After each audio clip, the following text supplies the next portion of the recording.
Deco, evo vam za sladoled, ali da trčite kroz varoš i da vičete da ponovo radi bioskop. Ponovo radi bioskop, ponovo radi bioskop. Nakon 6 godina ledenog doba, vrijeme je za zagrijavanje.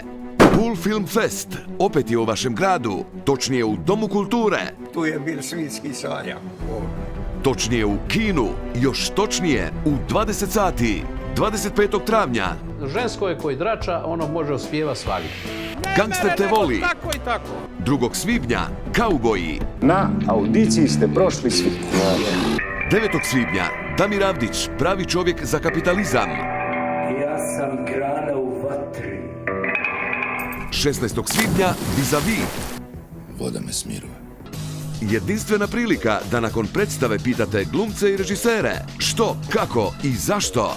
Ulaznice za sve predstave nabavite na vrijeme po cijeni od ništa kuna u kafe baru u Zmajevom gnjezdu ili kafe baru Alibi. After party zagarantiran.